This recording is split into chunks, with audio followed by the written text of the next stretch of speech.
আরে বিউটি, কই যাও?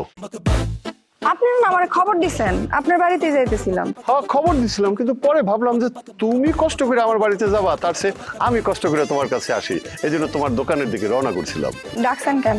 আরে, তোমার মনে হয় খুব তাড়া আছে? হ্যাঁ, আমার দোকানে কাস্টমারের একটু চাপ আছে। হ্যাঁ, কাস্টমারের চাপ তো থাকবেই। অহন তোমার দোকানে দেশ বিদেশি কাস্টমার আসে। দেশ বিদেশি কাস্টমার মানে বুঝলাম না। হ্যাঁ, বুঝাই বলবো বলেই তো আসি। আমি খবর পাইছি তোমার দোকানে এক ভয়ঙ্কর কাস্টমার আইছিল, সেই কাস্টমারে তুমি নিজ হাতে সার্ভিস দিছো। ভয়ঙ্কর কাস্টমার? কার কথা কইতেছে? ওই যে কাশিম সর্দার বাড়িতে যে এক মোটা তাজা লোক আসছে দেখতে ডাকাতের মতো, আমি তার কথা বলতেছি। ও, বুঝছি। সে যে ভয়ঙ্কর এটা আমি কেমনে জানো? না, এই কথা বললে তো হবে না বিউটি। সে যে কত বড় ভয়ঙ্কর সেটা তো তোমারই ভালো করে জানার কথা। আমি কি, আমার কেমনে ভালো করে জানার কথা? আমি কি তার আগে থেকে চিনি জানি, নাকি তার লগে আমি ঘোরাফেরা করি? এইসব তুমি কিছুই করো না, কিন্তু তুমি তো তার বডিতে হাত দিছো। বডিতে হাত দিছি মানে? কেমন কথা কন এটা? আমি তারে মাসাজ কইরা দিছি। ওই মাসাজ করা যা, বডিতে হাত দেওয়া তা একই কথা। কিন্তু আমার এখন তোমার কাছে প্রশ্ন হলো, তুমি যখন তার বডিতে হাত দিছো মানে মাসাজ করছো, তখন তুমি কি অনুভব করছো?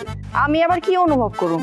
আমি কি ডাক্তার নাকি কবিরাজ যে কোনো মানুষের শরীরে হাত দিয়েই কইতে পারুম সে কি অনুভব করতেছে, তার শরীরের কি অবস্থা? আরে, তুমি তো আমার কথা মানেই বুঝতেছো না।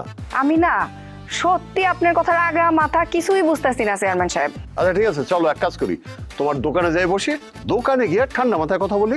অহন আমার সময় নাই, আমি একটু গঞ্জে যাবো। আচ্ছা ঠিক আছে, গঞ্জে যাবা যাও, কিন্তু তার আগে তুমি আমাকে একটা কথার উত্তর একদম স্পষ্ট করে দিবা। তুমি যখন ওই লোকের বডিতে হাত দিছো, তখন তার বডিতে কি পরিমাণ অস্ত্র আছে বলে তোমার মনে হয়েছে? আমি এসব কিছুই জানি না। প্রথমত আমি কোনো কাস্টমারেরই খালি শরীরে মাসাজ করি না, এই জন্যে তার কাছে কি আছে কি না আছে বোঝার কোনো প্রশ্নই আসে না। আপনার আর কোনো কিছু জানার আছে? না, কি আর জানবো, আসল বিষয় জানতে পারলাম না। আচ্ছা ঠিক আছে, যখন আইসাই পড়ছি, চলো তোমার দোকানে গিয়ে একটু মাসাজ করে যাই। বিশ্বাস করেন, আমার এখন আসলেই সময় নাই, আমার একটু গঞ্জে যাইতেই হইব। যাইতে দেন। এই সেরির মুড দেখছো? হ্যাঁ, মেসেজ করলো না? ঠিক আছে, চল।